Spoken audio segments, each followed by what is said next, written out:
मोदी सरकार की कैबिनेट बैठक में कई महत्वपूर्ण फैसलों पर मुहर लगी है। कैबिनेट ने गरीब कल्याण अन्न योजना को अगले 5 साल तक बढ़ाने के प्रस्ताव को मंजूरी दे दी है।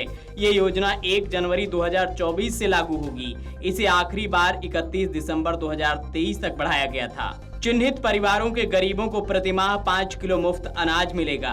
अंत्योदय परिवारों को प्रतिमाह 35 किलो मुफ्त अनाज मिलेगा। इससे करीब 81 करोड़ लोगों को फायदा होगा। सरकार अगले 5 साल में इस योजना पर कुल 11.80 लाख करोड़ रुपए खर्च करेगी। इसके अलावा पीएम जनजाति आदिवासी न्याय महाभियान योजना को मंजूरी मिली है। इनके लिए पीएम जन मन योजना शुरू की गई है। इससे 28.16 लाख पिछड़े आदिवासियों को फायदा होगा। इस योजना में लगभग 24,000 करोड़ रुपए खर्च आएगा। कैबिनेट ने 2 सालों के लिए 1261 करोड़ रुपए के परिव्यय के साथ 15,000 महिला स्वयं सहायता समूहों SHG को ड्रोन प्रदान करने की एक केंद्रीय योजना को भी मंजूरी दे दी है। ड्रोन आज सर्विसेज सेक्टर में एक बहुत बड़ी भूमिका निभा रहा है।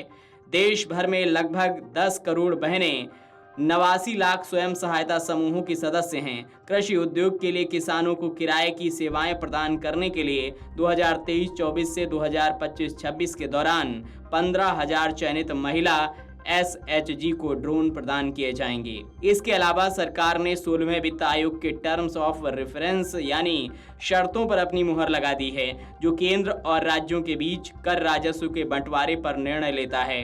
16वां वित्त आयोग अक्टूबर 2025 तक अपनी रिपोर्ट सौंप देगा और सिफारिशें अप्रैल 2026 से शुरू होने वाली हैं। आगामी 3 सालों के लिए फास्ट ट्रैक कोर्ट की योजना को बढ़ाया गया है। योजना का लक्ष्य अल्पवयस्क बालिकाओं के साथ रेप और यौन शोषण के मामलों में निश्चित समयावधि के भीतर न्याय प्रदान करना है। मंगलवार को आयोजित मोदी सरकार की कैबिनेट बैठक में आम जनता से जुड़े कई फैसले लिए गए हैं। केंद्रीय कैबिनेट की इस बैठक में सरकार ने कई सारे बड़े फैसलों और स्कीम को मंजूरी दे दी है। कैबिनेट ने पीएम जनमन स्कीम को मंजूरी दी है। इसके अलावा गांव की महिलाओं को ड्रोन उड़ाने से जुड़ी एक खास परियोजना को भी मोदी कैबिनेट ने अप्रूवल दे दिया है। पीएम मोदी की अध्यक्षता वाली केंद्रीय कैबिनेट की बैठक में पीएम जनजाति आदिवासी न्याय महाभियान को मंजूरी मिली। बुनियादी सुविधाएं मुहैया कराने वाली इस योजना को पीएम जनमन स्कीम का नाम दिया गया है और इस पर 24,100 करोड़ रुपए खर्च होंगे। इनमें से 15,300 करोड़ रुपए केंद्र सरकार, जबकि बाकी बचे हुए राज्य सरकार द्वारा दिए जाएंगे। इस स्कीम को 18 राज्यों में लागू किया जाएगा और कुल 28,16,000 आदिवासियों को इसका फायदा मिलेगा। इस स्कीम के तहत ट्राइबल्स को बुनियादी सुविधाएं जैसे घर, रोड कनेक्टिविटी, साफ पानी, mobile medical unit, solar street lighting और मोबाइल टावर आदि मुहैया कराए जाएंगे। सूचना एवं प्रसारण मंत्री अनुराग ठाकुर ने बुधवार को कहा कि सरकार ने 16वें वित्त आयोग के लिए जरूरी शर्तों को मंजूरी दे दी है। यह केंद्र और राज्यों के बीच कर राजस्व के बंटवारे पर निर्णय करने से संबंधित है।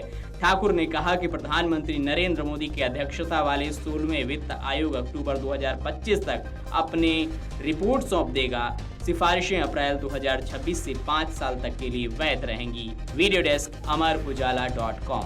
अगर आप ये वीडियो YouTube पर देख रहे हैं तो हमारे चैनल को सब्सक्राइब करें और बेल आइकन को दबाना ना भूलें। अगर आप Facebook पर ये वीडियो देख रहे हैं तो हमारे पेज को लाइक करें।